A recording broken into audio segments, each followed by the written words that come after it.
यकुन्ना इंदकल केवल अहदहुमा औ किलाहुमा, अगर तुम्हारे नज़दीक उन दोनों में से कोई एक बूढ़ा हो जाए या दोनों बूढ़े हो जाए, तो अब उसके बाद तुम्हारी पहली जिम्मेदारी है फला तकुल लहुमा उफ़, उनके सामने उफ़ न करना। उफ़ क्या चीज़ है? कभी कभी ऐसा होता है कि माँ बाप किसी काम से मना नहीं करते, थोड़ी देर के लिए जो है वो कहते हैं रुक के कर। उसकी आसान से मिसाल यह है कि अब तो वो सारी चीज़ें जो है वो ख़त्म हो गई हैं, अब सारा खेल जो है वो आँखों में और उंगलियों में मुनहसर हो गया है। इसीलिए जवानी में ज़्यादातर अंधे दिखाई देते हैं, और जहाँ 30-35 साल के हुए सब घुटनों से मजबूर दिखाई देते हैं। अगर हाथ पैर मेहनत वाला खेल होता तो अभी जो पुराने लोग हैं उनके घुटने नए लोगों से ज़्यादा मांगे, इसलिए उन्होंने अपने घुटनों को मेहनत दिया है। हम और आप, अच्छा हम लोगों ने भी तो कुछ किया है, लेकिन हमारे जो बच्चे हैं उनके पास सिर्फ दो ही काम है, या उंगलियाँ तोड़ते हैं या आँख फोड़ते हैं, इसके अलावा कोई तीसरा काम उनके पास है ही नहीं। अच्छा, परवरदिगार आलम ने एक खुसूसियत बरती। अभी इससे पहले जुमे के खुतबे में मैंने कहा था कि ये वजूद जो खुदा ने हमें और आपको दिया है, इस वजूद को थोड़ा सा मुनासिब सा लफ्ज़ इस्तेमाल करें, लेकिन उसके माना भी क्या पता समझते ही नहीं। आप खुतबे में मौजूद थे। खुदा ने हमें और आपको ये हाथ पैर आँख नाक कान जो दिया है,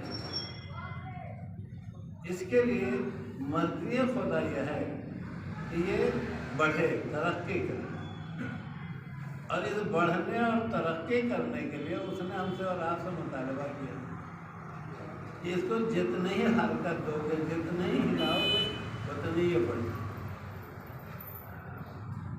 कभी कभी हमारा और आपको रश्क होता है जब आप सोशल मीडिया पे अपने मोबाइल में देखते हैं ईरान के 5 साल के बच्चे ने कुरान जो है वो हिफ्ज़ कर लिया। इनका तर्जुमा कभी समझे कि उसने हिफ्ज़ कर लिया, और हम लोग 40 साल के 60 साल के हो गए, अभी तक कुरान की 10 लाइनें नहीं याद कर। कभी इसके बारे में गौर किया, सोचा? अरे ये वाली नहीं समझ में आती है तो दीन की बात है। इसी शहर इलाहाबाद में आप डॉक्टरी लाइन में आइए, तो ये खास करके जो 2-3 बच्चे हैं उनके लिए सबक है। इससे काम नहीं चलेगा कि मौलवी साहब याद ही नहीं होता, याद ही नहीं होता नहीं है, याद ही नहीं करता। वैला अल्लाह ने हर के सर में इतना ही बड़ा दिमाग रखा है, और इस दिमाग की खुसूसियत ये रखी है। कभी गद्दा देखा है जो बिछाते हैं आप? वो तो देखा होगा ना। आज जाइएगा उस गद्दे में से एक टुकड़ा काट लीजिए, और काटने के बाद उसको इंची टेप से नाप लीजिएगा कि कितना बड़ा हमने काटा है। और जब वो अब पूरी पैमाइश चारों तरफ से उसकी लंबाई चौड़ाई ऊंचाई सब नाप कर लीजिएगा, उसके बाद रात भर बैठ के उसमें को पानी में डुबाइएगा, और डुबाने के बाद पानी निचोड़िएगा, फिर डालिएगा, फिर पानी निचोड़िएगा, और सुबह को फिर नापिएगा। अगर दोनों पैमाइश में फर्क ना आ जाए तो कहिएगा। जानते हैं क्यों? इस स्पंज को जितने ही पंच किया गया, जैसे कि जब कोई चीज़ जो है वो जमी रहेगी तो जितनी बड़ी है उतनी बड़ी रहेगी, जितने ही आप उसको दबाएंगे और छोड़ेंगे, दबाएंगे और छोड़ेंगे। दिमाग बिल्कुल ऐसे ही है। अगर इस दिमाग को आप जो है वो घर में ऐसे दबाए रख के रहेंगे तो इतनी बड़ी दिमागची रहेगी, जितने ही पंच करते जाएंगे उतने ही ये बड़ा होता जाएगा। खुदा ने इस दिमाग के अंदर करोड़ों अल्फाज के जमा होने की ताकत रखी है। अब जिन लोगों को जो काखा काखा याद ना हो, समझ लो कि क्या किया होगा। जिन लोगों को जो है, अच्छा इस जमाने में जानते क्या, टेबल याद ही नहीं कराया जाता, किसी लड़के को 20 तक का टेबल नहीं आता। अब वो कहे हमको याद ही नहीं होता, याद ही नहीं होता नहीं, तुमने याद ही नहीं किया, लेकिन तुमने अपने दिमाग को जो है वो इस्तेमाल ही नहीं किया। तो खुदा ने ये जितने अज्जा हमारे और आपके बनाए हैं, इनको बढ़ने के लिए बनाए हैं। अच्छा, कुछ बढ़ना जो है वो फिक्री होता है, आप मेहनत भी करें तब भी नहीं उतना ही बड़ा रह सकते। मतलब जिस दिन पैदा हुए थे उस दिन हाथ कुल इतना बड़ा था, इतना बड़ा था। अब अल्लाह ने कहा हम तुम्हें ये भी बता दें कि तुम ये ना सोचोगे, तुम ये कह दो अरे ये तो हो ही नहीं सकता। जब हम काम कराना चाहते हैं तो करा के रहेंगे। एक बालिश का हाथ दिया था, उसे जो है वो 2 बालिश और 2.5 बालिश का बना के हमने बताया है कि जब हम काम लेना चाहते हैं तो कोई ऐसा न मिलेगा जो काम न करे। तो अगर खुदा हाथ पैर पेट जबान इन सब में जबरी काम ले सकता है तो दिमाग से भी जबरी काम ले सकता है। आप ये सोचेंगे नहीं हो सकता। इसलिए बहुत से लोग कहते हैं अरे मौलाना नमाज पढ़ने में बहुत दिक्कत होती है। खुदा का शुक्र अदा करो कि उसने फरिश्तों को डंडा दे के नहीं भेजा। अगर फरिश्तों को डंडा दे के भेजता ना तो सब सुबह सुबह पढ़ा। अरे वो सब तो छोड़िए, मैंने किसी मस्जिद में पढ़ा था कि जब मूसा की कौम के ऊपर, मूसा की कौम बहुत स्पेशल कौम थी, इतनी नाक बरदारियाँ जनाब मूसा से करवाते थे। रोज अपने अल्लाह से करो ये करें, अपने अल्लाह से करो ये करें, अपने अल्लाह से ये करें, और ये सब पूछते पूछते एक दिन कहने लगे अगर मूसा तुम्हारा खुदा है, ये जो हम लोग दौड़ते धूपते मेहनत करें, गेहूँ पैदा करें और उसके बाद गेहूँ को जो है वो आटा बनाएं, आटा को जो है वो फिर गूँधें, गूँध के ये सब सारी मेहनत करें, जिसकी ज़रूरत क्या। जब तुम्हारा खुदा है और खुदा सब कुछ कर सकता है तो अपने खुदा से कहो कि सब कुछ करे, हम सिर्फ हाथ हिलाएं और लुकमा मुँह में चला जाए। तो जनाब मूसा गए तूर पे जाके जनाब मूसा ने पूछा कि बारह कौम बहुत परेशान कर रही, वो तो कह रहे हमें कुछ करना ही नहीं पड़े और हमें सिर्फ रोटी मिल जाए, पेट हमारा भर जाना चाहिए। तो खुदा ने कहा कि जाके अपनी कौम से कहो उनको फ्री में बैठे बैठे मिलेगा। लेकिन अभी इतना बड़ा काम खुदा कर रहा है कि सब कुछ दे रहा है, कुछ खुदा को भी तो हक हुआ कि आपसे मुतालबा करें। तो मूसा ने कहा लेकिन मेरे खुदा ने एक मुतालबा तुमसे किया है। कहा क्या मुतालबा किया है? का मुतालबा ये किया है कि सुबह सादिक यानी जो अज़ान का है सुबह सादिक से तुलूए आफ्ताब तक तकरीबन 1 घंटा 20 मिनट का फासला है।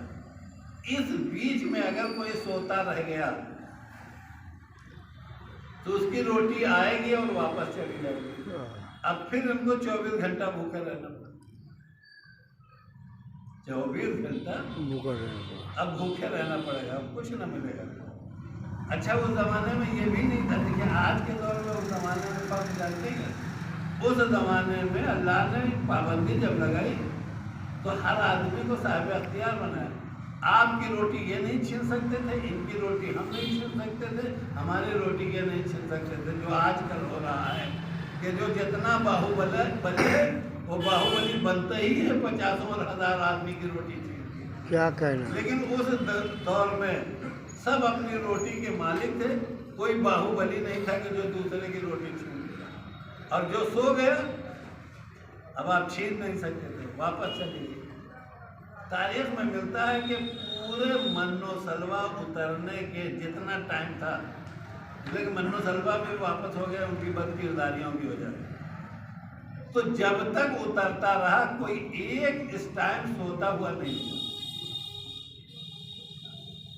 अहले बैत ने फरमाया ऐ मेरे कौम वालों, रोटी आज भी इसी वक्त उतरती।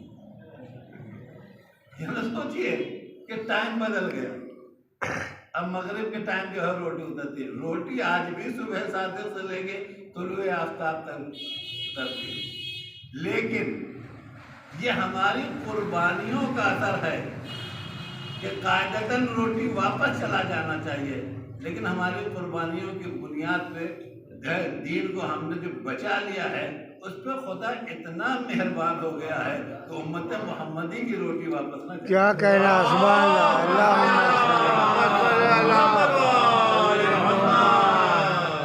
खुदा ने हमें और आपको पैदा किया, पैदा करने के बाद सारी सलाहियतें दे रखी है, और इसीलिए जो अपनी सलाहियतों को इस्तेमाल करता है, अक्सर ये कहा जाता है अरे अब वो तो बड़े आदमी हो गए। मैंने कहा भैया कैसे बड़े हो गए? पहले जो 5 फीट के थे अब 12 फीट के हो गए क्या? तो कहने लगे नहीं भाई, पहले ठीक से खाने को नहीं करता था, अब तो जो वो लाखों में कमा रहे हैं। तो हमने कहा लाखों में क्या कमा रहे हैं? मन्नो सलवा उतर रहा है 1 लाख की जगह में। नहीं, जो सलाहियत आप में है वही सलाहियत इनमें है। इन्होंने अपनी सलाहियत को इस्तेमाल किया और इस्तेमाल करके जो तरीका था, जो रास्ता था पढ़ लिख के आगे बढ़ने का, उस तरीक़ों को इस्तेमाल किया। अब पढ़ लिख के जब बड़े हो गए तो उन्हें अच्छी नौकरी मिल गई, अच्छा पैसा कमा रहे हैं। अब ये पैसे से बड़े हुए हैं, जिस्म से बड़े नहीं हुए। कोई साहब सोचे कि फला बड़ा हो गया तो बड़ा हो गया। अब कोई साहब ये कहेंगे हम क्यों नहीं बड़े हो रहे हैं? भैया जब तुम चबूतरे में बैठ के जो है वो बहस और मुबाहिसा करोगे, गीबत करोगे तो बड़े कैसे हो? क्या कहना, बड़े तो तभी हो गए जब मेहनत करोगे। और खुदा किसी को मेहनत को राय नहीं करता। इसलिए जो हर आदमी अपना इल्ज़ाम लगाता है, अरे हमको अल्लाह ने ऐसे पैदा किया, अल्लाह ने आपको ऐसे वैसे नहीं पैदा किया। जैसे इनको पैदा किया वैसे हमको पैदा किया, वैसे इनको पैदा किया। क्या कोई साहब है मिल जाएंगे जिनसे पूछेगा आप कैसे पैदा हुए तो वो कोई नया तरीका बता दें? शिक में मादर से निकलने के बजाय क्या वो हाथ से पैदा हुए हैं? कोई साहब है क्या आंख से पैदा हुए हैं? नहीं, परवरदिगार आलम ने सबके पैदा करने का तरीका एक इस्तेमाल किया है, और उस तरीके का पहला वसीला यह है कि खुदा ने सबको सुल्ब पिदर में रखा। क्या रखा? सुल्ब पिदर में। ये मुमकिन ही नहीं कि कोई साहब इस दुनिया में आ जाए और कहे हम सुल्ब पिदर में नहीं हैं। ये मुमकिन ही नहीं है कि कोई साहब जो है वो दुनिया में आ जाए और कहे सुल्ब पिदर से निकल कर रहने मादर तक नहीं आए। लेकिन जब ये इंसान इन 2 मरहलों से गुजर के तीसरे मरहले पे आता है, तीसरे मरहले पे, जिस तीसरे मरहले का नाम है दुनिया में आना, तो जब दुनिया में आ जाता है तो परवरदिगार आलम आने वाले से भी मुतालबा करता है और लाने वाले से भी मुतालबा। देखिए यही सबसे मुश्किल मुश्किल है। हर आदमी एक तरीके से आता है कि खुदा ने उसको जो सुल्ब पिदर में रखा है, सुल्ब पिदर से निकाल के रहने मादर में रखा है। अब ये माँ के बहुत से एहसानात में से हैं कि माँ ने जो है 9 महीने आपको जो है वो तरक्की दे के इस दुनिया के हवाले किया। अब जब दुनिया के हवाले हो गए तो पहला मुतालबा जो है वो हमसे और आपसे किया। वो मुतालबा क्या किया? कहा देखो जब इस लायक हो जाना, बड़े हो जाना, तो बिल वालिदैन एहसाना, माँ बाप पे एहसान करना। ये वालिदैन क्यों किया? उसकी वजह यह है कि माँ बाप की 2 किस्में हैं। माँ बाप की 2 किस्में हैं, बल्कि 3 किस्में हैं। एक किस्म माँ बाप की यह है कि जो पैदा करने की वजह से माँ बाप, थोड़ा सा जिंदगी से सुनिए, जो पैदा करने की वजह से माँ बाप होते हैं। एक माँ बाप वो होते हैं कि जो आदमी बनाने की वजह से माँ बाप। मैंने थोड़ा सा लफ्ज़ बदल के कह दिया जिसका नाम है तरबियत। वही अगर हमें और आपको पैदा करके छोड़ दिया जाए, बाद वाक़यात मिलते हैं कि कोई जो है वह जंगल में पैदा हो गया और रीछों के दरमियान रहते रहते जो है वही सारी सिफ़ात जो है वो रीछों की पैदा हो गई है। अब अगर पैदा होने के बाद इंसानी सिफ़ात आपके अंदर पाई जाए तो ये न सोचिए कि आपने खुद में उससे वो सिफ़ात पैदा कर लिए हैं। वो सिफ़ात जो है दिया है इन्हीं माँ बाप ने। तो अगर इंसान को इंसान बना दें तो इंसान बनाने वाले माँ बाप को जो है मुरब्बी कहा जाता है, उनको भी माँ बाप कहा जाता है। लेकिन जिन्होंने पैदा किया है उनको वालिदैन कहा जाता है। तो जो तुम्हारे वालिदैन हैं वो तुम्हारे वालिदैन हैं, वालिदैन के साथ एहसान करो। और लेकिन वालिदैन के साथ एहसान करने के बाद दिमाग में ये बात न दाखिल होने पाए कि जिस रहमत को उन्होंने बर्दाश्त करके तुम्हें दुनिया के हवाले कर दिया, समझो पूरा हो गया। महीना 2 महीना उनको जो है वो उठा के बिठा दिया, उनकी गंदगी साफ कर दिया, उनको दवा खिला दिया, उनको खाना खिला दिया, उनको पानी पिला दिया। तो इन कामों से आप अब मुतमईन न हो कि अब माँ बाप का हक अदा हो गया, हमने तो एहसान कर, बल्कि अब आपसे कहा जाता है फला तकुल्लहुमा उफ़, देखो उनके सामने उफ़ न करना। अब उफ़ का तर्जुमा कर दिया जाए, कोई लड़का जो है वो खेलने जाता है, उसका मैच 4 बजे से शुरू होता है। एक दिन अब्बा ने कहा कि बेटा हमारी दवा फला जगह रखी है, यह दवा ख़त्म हो गई है, जाओ डिस्पेंसरी से दवा लेते हो, रख के तब जाओ। देखिए मना नहीं किया आपको जाने, सिर्फ 2 मिनट आपको लेट किया। जैसे ही 2 मिनट आपको लेट किया, अब आप अगर पैर पटक देते हैं तो इसी पैर पटकने का नाम है वो। अगर आपकी जबान से ओहो निकल आता है तो इसी ओहो का नाम है वो। यानी माँ बाप उन मेहरबानियों के मुजस्समे का नाम है कि उनके सामने आह भी नहीं निकलना चाहिए, उफ भी नहीं निकलना चाहिए, गुस्से में जो है वो पैर भी नहीं पटकना चाहिए। फला तनहर होमा, और उन लोगों को झिटको नहीं। माशाअल्लाह, ये झिटको क्या चीज है? जब आपके जहन में बात हुई तो फौरन आपने पलट के कहा अब्बा आपको यही वक्त मिला है। ये जैसे ही जबान से निकला अब्बा आपको यही वक्त मिला है, इसी का नाम है तनहर होमा। कि आपने अब्बा को जो है वो झिड़क दिया। वक़ुल्लहुमा क़ौलन करीमा, और जब वो उनसे बात करो, उनसे बात करो, या नहीं ये लो अब्बा मैं दवाई खाओ, ये लो अब्बा दवाई ना खाओ। आप उठिए अब्बा, उठ जाइए, नहीं उठ पा रहे हैं, लाइए हम सहारा दे दें, ये दवा खा लीजिए। इसलिए कि अगर आपने दवा ना खाया तो बीमारी बढ़ जाएगी। बहुत से लोग ला के कटोरा रख दे जाएगा, कहने पियो, ये ले पियो जो है, जानते हैं ये कौले करीम नहीं हो सकता, मेहरबानियों का जुमला नहीं हो सकता। मेहरबानियों का जुमला तो तभी होगा कि जब बाप आपके इस पानी देने को कबूल कर ले। अच्छा, उसके बाद सख्ती बढ़ती जा रही है। कभी कभी जब हम और आप जवान होते हैं, अब तो कोई हमको तो शहरों में जवान दिखता ही नहीं, इसलिए जिसको जवानी कहा था पहले शहरों में भी थे। मालूम हुआ कि अखाड़ा लड़ रहा है, जब 20-22 साल के हुए तो मालूम हुआ सीना ऐसे निकला हुआ है, और जब चलते हैं तो ऐसे अकड़ के चलते हैं, सीना निकाल के, जिसको कहा जाए सीना फुला के। ये सबके सामने सीना फुलाइएगा। वक़्फ़िद लहुमा जुनाहा ज़ुल्म, अपने बाजुओं को माँ बाप के सामने झुका के आइएगा, उठा के ना आइएगा। क्या कहना, ये आपकी जिम्मेदारी है। सुभान अल्लाह, वाह वाह। वक़ुल, और ये कहिएगा रब्बिरहमहुमा कमा रब्बयानी सगीरा। अज़ीज़ों, यही से सारी मुश्किल है। अभी तक बिल वालिदैन था, जब वालिदैन का मसला आया तो हमारी जिम्मेदारियां थी कि उनके सामने उफ न करेंगे, उन्हें छिड़केंगे, मेहरबानी से बात करेंगे, उनके सामने जो है वो सीने को निकाल के न चलेंगे। लेकिन अब परवरदिगार आलम ने लफ्ज़ बदल दिया, ये नहीं कहा वक़िल रब्बिरहमहुमा कमा तवल्लुदानी सगीरा, और उनके ऊपर वैसी मेहरबानी नाजिल करने की दुआ कर जैसे उन्होंने पैदा किया था, बल्कि लफ्ज़ बदल जाता है कमा रब्बयानी सगीरा, जैसे उन्होंने पाला था, जैसे उन्होंने पाला था। अभी तो ये बिल वालिदैन बच्चों से कह रहा है कि देखो ये तुम्हारी जिम्मेदारियां है। रब्बयानी जो है वो माँ बाप से कह रहा है, याद रखना जैसा पालोगे वैसे ही ये तुम्हारे साथ करेंगे। क्या कहना, मुश्किल काम है। अब इस दिन वाले महीने में मैंने एक जुमला कहा था, हम लोग समझेंगे ये दुआ है अम्मा अब्बा के, ये जहाँ दुआ है अम्मा अब्बा के लिए ना,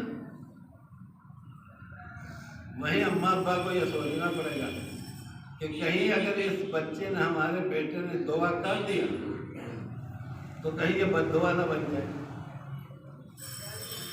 कहीं ये दुआ बद्दुआ ना बन जाए। क्यों? अब उसकी छोटी छोटी मिसाल, और हमारी और आपकी जिंदगी में बहुत सी चीजें आज तक बद्दुआ बनी। हम और आप ये समझे कि तरबियत नाम है रोटी कपड़ा मकान दे देने का, तो ये काम तो आप जो है वो जानवर का भी मुतालिबा है। जानवर भी आपसे कहता है हमको खाने को दीजिए, हमको रहने के दीजिए। अब जानवर की यहाँ यह खसूसियत है कि परवरदिगार आलम ने उसको हिफाजत का लिबास खुद उसके जिस्म में चढ़ा के पैदा किया है, उसको आपसे अलग से लिबास की ज़रूरत नहीं है, लेकिन इंसान के लिए अलग से लिबास की ज़रूरत है। हम लोग ये समझे तरबियत नाम है बच्चे को कपड़ा पहना देना। अजीज़ो, अगर बच्चा सिर्फ जिस्म का मजमूआ होता तो अच्छा कपड़ा पहनाना तरबियत होती, अच्छा खाना खिलाना जो है वो तरबियत होती, अच्छा जो है वो मकान देना तरबियत होती। लेकिन ये इंसान जिस्म के साथ साथ रूह की का भी मजमूआ है। तो जैसे जिस्म के तकाजे हैं तरबियत में, वैसे रूह के तकाजे भी हैं तरबियत। क्या कहना, सुभान अल्लाह। एक आध तो मिसाल सुन लीजिए, ये सारी मिसालें हिंदुस्तान में तो कम समझ में आती हैं। आप कहीं दुबई उबई चले जाइए, अबू धाबी वाबी, मैं भी गया था 1 महीने के लिए। अब देखिए ये तरबियत है, आप ये नहीं कह सकते ये तरबियत, लेकिन ये तरबियत जिस्मी नहीं है, ये रूही तरबियत है। लड़के ने जैसे ही कहा शरारत किया, फौरन नमन का शुरता आ रहा है, पुलिस क्या आ रहे हैं, शुरता, पुलिस को बुला लेंगे। अब ये पहले दिन से तरबियत करते करते पुलिस बुला लेंगे, पुलिस बुला लेंगे, ये उसके जहन को इतना कमजोर बना दिया है इस माँ की जो है तरबियत ने, कि पूरी जिंदगी किसी से डरे या न डरे, जैसे पुलिस का नाम आएगा डरने लगे। कोई साहब दिखावे के लिए चाहे जितना कहे मैं तो पुलिस से नहीं डरता, लेकिन अगर अभी इसी मस्जिद में पुलिस आ जाए तभी देखिए सबका हाल पता चल जाएगा। ये कमजोरी आई कहां से? ये कमजोरी उसी माँ की तरबियत से आई जो जवानी तक हमारे यहाँ है। इसीलिए एक मसल मशहूर है कि रिश्ते अव्वल गर नेहत मेमार कज सुरैया भी रवत दीवार कर। अगर पहली ईंट टेढ़ी रख दी जाए तो अगर आप अपना मकान जो है वो सितारे सुरैया तक बनाएंगे तो वो टेढ़ा का टेढ़ा ही मकान बनेगा, सीधा नहीं बन सकता। जिस दिल में पहले दिन जो है वो पुलिस का खौफ बिठा दिया गया, अब वो बड़े हो जाए, वो जवान हो जाए, वो बूढ़े हो जाए, जैसे पुलिस का नाम आएगा। अब इस दुआ का तर्जुमा कीजिए, रब्बिर रहमा, आप दुआ कर खुद आया उन दोनों पे रहम कर, वैसे ही मेहरबानी कर जैसे इन्होंने पाल के मुझे पुलिस से डराया है। यही तो तर्जुमा होगा। दूसरी मिसाल सुनिए, एक साहब के सामने मैंने एक बात रखी, मैंने कहा भाई मान लीजिए दीन है मगर, तो फिर आपको कलेक्टर साहब है, हम आपकी बात मान, आप डीएम साहब हैं क्या आपकी बात मान? इसका मतलब ये आपका लफ्ज जो है कलेक्टर और डीएम, उसने बच्चे के जहन पे ये बात बिठा दी कि अगर बात मानना है तो कलेक्टर होना चाहिए, अगर किसी की बात मानना है तो डीएम होना चाहिए।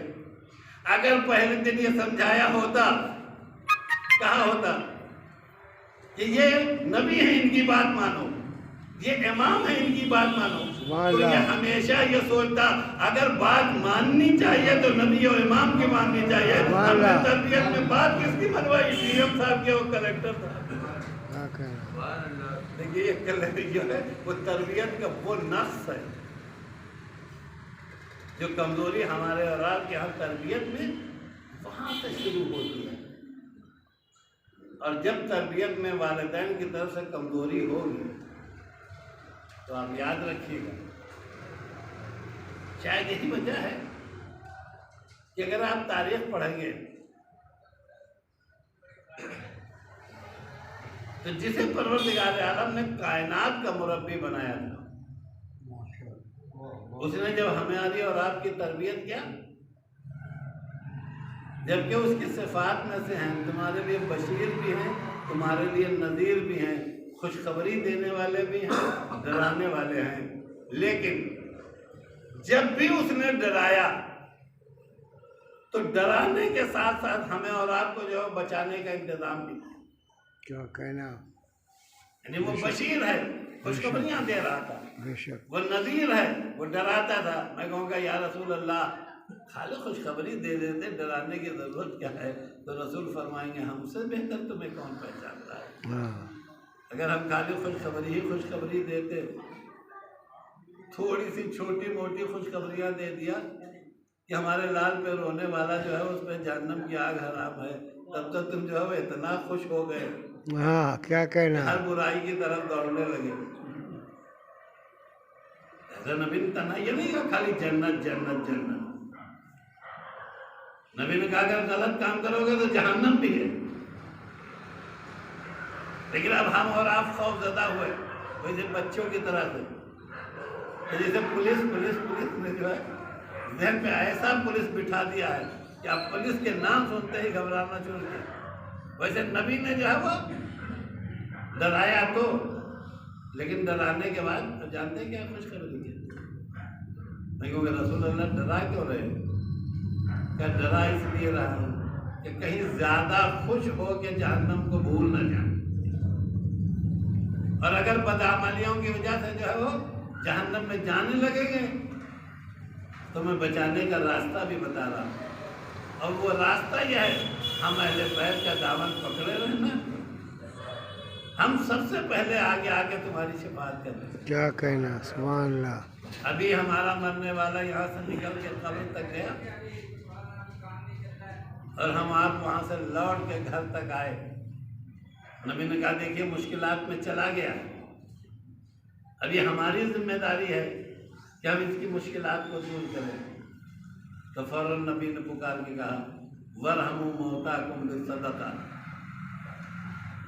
देखो जहाँ भेज के आए हो वहाँ अगर कोई चीज़ काम करने वाली, अब बेटा काम आने वाला नहीं है, अब दोस्त काम आने वाले नहीं हैं, अब खानदान वाले काम आने वाले नहीं हैं, आपने तो वहाँ छोड़ दिया है, उस पर मेहरबानी तुम ही करोगे। या रसूल अल्लाह मेहरबानी कैसे करें? तो कहा उसके नाम का सदका दो, गरीबों को दो। जो सदका जो है वो रद्द बला है। आप ये ना सोचे कि सदका एक बकरा कटवा दिया तो यही जो है वो मरीज ठीक हो जाएगा। आप सदका दीजिए तो वहाँ कब्र के अंदर फसाद है, कब्र से बच जाए। ये सदक़े की ताकत है। अच्छा उसके बाद एक मरहला और आया। अच्छा बहुत सी चीज़ें जब बताई जाती है तो उसको लोग रस्म बनाने लगे। मुसीबत यह है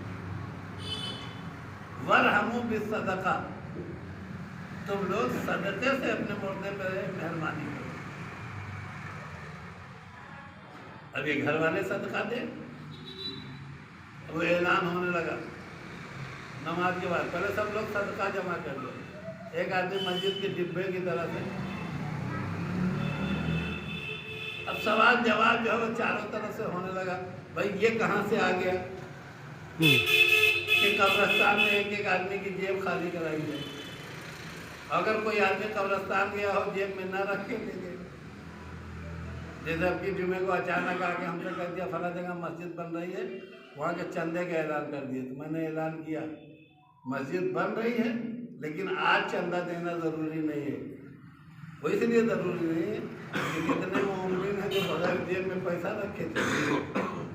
आइंदा वाले जुमा को सब लेके आइएगा और चंदा दीजिए। क्या कहना। सुभान अल्लाह। अचानक आप वहाँ चंदा मांगना शुरू कर दें और उसके बाद क्या है, और अगर वो ना हो सके तो 2 रकत नमाज वैशत। इसलिए कि हमारे और आपके पास यही तरीका है कि हम या सदका देंगे फैशान कब्र को। रवायात में मिलता है कि नबी एक दिन मस्जिद में मौइज़ा कर रहे थे, तो मौइज़ा करते करते हिकमत तो नबी ने क़यामत का मंजर पेश किया कि क़यामत में हमारे और आपके हालात हैं। चल में बहुत सारे मसला है। नबी ने कहा कि रोज़ क़यामत कितने ऐसे होंगे कि उनके बदन पे उनके कफन का भी टुकड़ा न रहे। अब आगे वाला लफ्ज़ आप खुद समझिए। नबी ने कहा एक बात चीज और सुन लीजिए। अब नबी ये जुमला कह के आगे गुफ्तगू करना चाहते हैं कि आवाज़ आएगी जो है घर में, मादर गिरामी जो है वो चीख मार के रो रही है। ये मादर गिरामी जनाब आमिना के लिए मैं नहीं कह रही। जनाब आमिना तो जो है वो नबी छोटे थे तभी इंतकाल कर गए। फातिमा बिनते असद के लिए मौजा छोड़ के आए। कहने लगे मादर गिरामी आप क्यों रो रहे? तो कहा बेटा अभी तुम बता रहे थे कि रोज़ क़यामत जब लोग कब्रों से उठाए जाएंगे तो कितने ऐसे होंगे कि उनके बदन पे कपड़ा भी ना होगा। तो कहा हाँ चाची मैंने सही कहा, बहुत से ऐसे लोग होंगे कि ये जो 22 मीटर 18 मीटर जो कपड़ा दिया गया है, ये कपड़ा भी हमारे औलाद के पास नहीं रहेगा। तो कहा क्यों?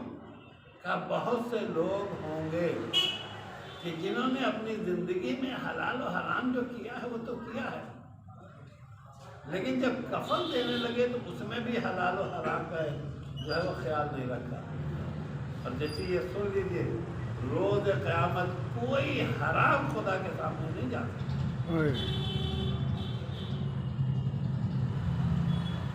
इसे सुनने के लिए नहीं। अब अगर कहीं रजी का कफन गज़बी माल से दिया गया होगा ये तो यहीं रहेगा। और मस्जिद काजी साहब वाले जब देखेंगे यही हमारे इमाम साहब थे जो आज इस हालत में है। सिर्फ इस तस्वुर को लेके फातिमा बिनते असद रोती चली जाती थी। दूसरे दिन के मौज़े में कहा कि जब इंसान कब्र में जाता है तो पहली रात को ज़मीन जो है वो हरकत करती है, कब्र के दोनों हिस्से मिल जाते हैं जिन्हें फिशार कब्र खा जाता है। कहाँ बरहना उठने का गम तो था ही, और कहाँ फिशार कब्र की सख्तियाँ। अब जब ये सुना तो कहा चाची मैं वादा करता हूँ कि मैं अपनी माँ को रोज़ क़यामत की जो है वो उस बरहनगी से भी बचाऊँगा और इस फिशार कब्र से भी बचाऊँगा। इसलिए रवायत में तो खड़ा है कि जब अली इब्न अबी तालिब नबी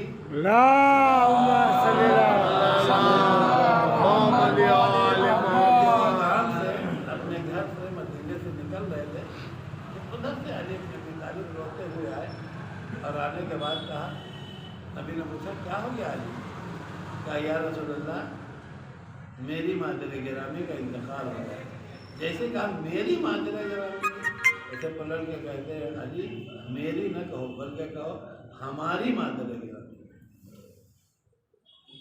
इसलिए कि सिर्फ तुम्हारी माँ नहीं ये मेरी भी। और उसके बाद नबी दाखिल हुए और दाखिल होने के बाद अपने बात जगह पे है कुर्ते ले आए, दूसरी जगह पे है कि अपने हमामा का एक टुकड़ा ले आए और ला के अली को दिया। कहा अली जाके चची का जनाजा तैयार करो और इस कपड़े में कफन दे दो। और ये कह के चची इतना पाक और पाकीज़ा कपड़े में तुम्हें कफन दे रहा हूँ कि रोज़ क़यामत जो है ये तुम्हारे बदन के ऊपर बाकी रहेगा, घबराने की ज़रूरत नहीं। और दूसरा जुमला कहा कि जब तक मैं आ ना जाऊं उस वक्त तक चची को सिपुर्द लहद न करना। लोग इंतज़ार कर रहे हैं कि इतने में नबी उधर से आए और आने के बाद कहा जी मादर गिरामी को कब्र में उतारा तो नहीं, माँ का जनाजा यहाँ रखा हुआ है। नबी पहले कब्र में लेट गए और लेटने के बाद अपने दोनों हाथ फैला के कब्र के दोनों दीवारों पे हाथ रख के कहा है ज़मीन तुझसे नबी खुदा खिताब कर रहा है, मैं अपनी चची को तेरे हवाले कर रहा हूँ, इस इंतशार की सख्तियों को दूर रखना। अजीजों, मैं तो नबी के सामने हाथों को जोड़ के कहूँगा, या रसूल अल्लाह, आप मौजूद थे, आपने अपनी चची को, अपनी माँ को फिशार से बचा लिया, आपने अपनी चची को जो है ऐसे जो है वो बदहलगी से बचा लिया, लेकिन हम लोग भी तो आपकी उम्मत हैं, आपके मानने वाले हैं, तो शायद नबी जवाब दे कि हम अपने चाहने वालों को मायूस न करेंगे। ये सदका इसीलिए है ताकि हर चाहने वाले के माँ बाप फिशार से बच जाए। ये जो है पाक कफन इसीलिए है, शायद यही वजह है कि हर जाने वाला जब करबला जाता है तो अपनी गाढ़ी कमाई को सिर्फ कफन खरीदने में इसलिए लगता है कि इस सरजमीन का वो ताहिर कफन होगा जिसे मैं अपने बाप को या अपनी माँ को पिलाऊंगा, ताकि रोज कयामत बदहलगी से बच जाए। और जो है वो सदका और नमाज वहशत पढ़ के हम ये ऐलान करते हैं कि हम अपने वालिदैन को जो है फिशार कब्र से बचाते हैं। उसके बाद जुमला कहता है कि जब कब्र तैयार हो गई तो अली ने लोगों से कहा कुछ दूर चले। जो सीरत आज तक हमारे यहाँ है, इसलिए कि बाद लोग जो नहीं जानते, हम लोग तो चूँकि आदी हो गए हैं इसलिए हमारे पास सवाल नहीं होता, लेकिन बाद जगह ऐसी हैं जहाँ के लोग नहीं जानते। ये पूछे तब दफन कर दिया, तब फिर ये तलकीन की क्या जरूरत? तलकीन नबी की सुन्नत है, जो नबी ने सबसे पहले, और नबी ने पहले कह दिया था कि देखो आज माँ के जनाजे में कुछ काम ऐसे हो गए जो इससे पहले ना हुए हैं, नहीं हुए हैं किसी के लिए, लेकिन ताज्जुब न करना। और इसीलिए जब नबी नमाज पढ़ाने के लिए गए तो तकबीर पे तकबीर कहते चले जाते थे, 70 तकबीरें कही। फौरन मजमे ने पलट के कहा, या रसूल अल्लाह, आज तक जो है वो किसी के जनाजे पे आपने इतनी तकबीरें नहीं कही जितनी तकबीर फातिमा बिन्त असद के ऊपर की है।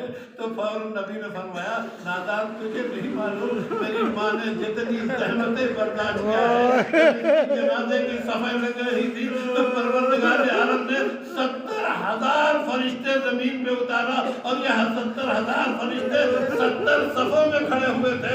मैंने हर सफ के लिए तकबीर बुलंद, और ये कह के बुलंद किया, आज कुछ नई चीज हो तो उस पर ताजुब न करना। उन्हीं नई चीजों में से जब कब्र तैयार हो गई तो लोगों ने कहा दूर चले जाओ, और दूर चले गए। अभी कोई कुछ नहीं सुन रहा है, लेकिन जब लोग दूर चले गए तो नबी बैठ के क्या पढ़ रहे हैं, कोई कुछ नहीं सुन रहा है। नबी पढ़ते चले जाते हैं, पढ़ते चले जाते हैं, और अंदर नकीरैन आ चुके हैं। नकीरैन ने सवाल करना शुरू किया, तुम्हारा खुदा क्या है, कौन है, तुम्हारा जो है वो किबला क्या है, तुम्हारा काबा क्या है, तुम्हारा नबी क्या है। और अंदर से फातिमा बिन्त असद जवाब देती है। ये पूछा तेरा खुदा कौन है, अल्लाह रब्बुल जलाल जल्ला जलालहु रब्बी, खुदा मेरा रब है। कहा तेरा काबा कौन है, कहा जो वो काबा मेरा किबला है। कहा तेरी किताब कौन है, कहा कुरान जो है वो मेरी किताब है। ये सारे जवाब देते देते एक मरतबा नकीरैन ने पूछा तेरा इमाम कौन? तो रवायत में एक फिक्रा मिलता है, जैसे पूछा तेरा इमाम कौन है, अचानक अभी तक जो नबी जो है वो ऐसा लगता था खामोशी से सुन रहे हैं, एक मरतबा नबी जोर जोर कहने लगे कि इब्ने की बोलो चची मेरा बेटा जो है। नबी ने वहां से पढ़ने तो लोगों ने पूछा कि ये आप क्या कह रहे थे, अचानक जो है इब्ने की, इसलिए नबी कह रहे थे इब्ने की यानी तेरा बेटा इमाम है। उसको पलट के कह रहे इब्नी, मेरा बेटा इमाम है, मेरा बेटा इमाम है। तो कहा जिस वक्त फरिश्तों ने ये पूछा कि तेरा इमाम कौन है, तो अब मेरी चची ये सोचने लगी ये तो मेरा ही बेटा इमाम है, लेकिन मैं कैसे लोगों को बताऊं, इसलिए कि ये तफाखुर हो जाएगा कि मेरा बेटा इमाम है। इसलिए मैंने पुकार के कहना शुरू किया, पहले जो है वो चची शर्माओ नहीं, पुकार के कहो ये तो तुम्हारे लिए शरफ है कि परवरदिगार आलम ने तुम्हारे इमाम बनाया है। अजीजों शायद यही मौला जो इब्ने की जगह पे इस्तेमाल होगा, लेकिन कहूँगा फातिमा बिन्ते हसन तुम्हारा एक बेटा ऐसा भी आने वाला है कि जब हम सब कब्र में जाएंगे और जैसे ही उसका नाम आएगा, पहला नाम तेरे बेटे का लेंगे, तेरा दूसरा नाम तेरे पोते का लेंगे और तीसरा नाम जैसे ही तेरे दूसरे पोते का लेंगे, सबकी आंखों से आंसू जारी हो जाएंगे। फरिश्ते घबरा के सवालों जवाब कहेंगे हिसाब और किताब बंद कर दे, देख नहीं रहा है मेरे हुसैन का जन्म।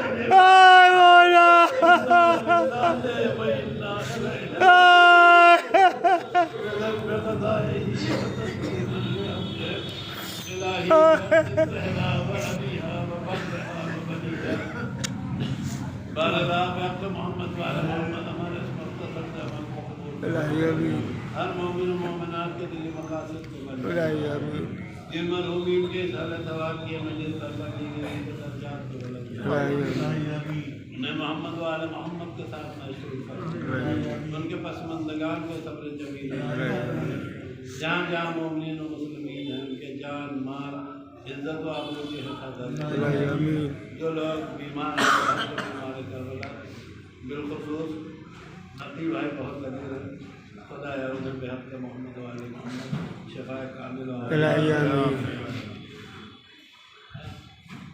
जो लोग मरीज़ हैं बिलखसूस वो मौजी मरद जो बहरहाल जानलेवा होता है, खुदा है मोमिन को उस मरद से महफूज रखे। आमीन अगर कोई मुब्तला हो चुका है तो उसे जल्द से जल्द सेहत देना फरमाए आलाम का साया हमारे तमाम ज़माना के ज़ुहूर में हम सब पे इमाम के आमाना।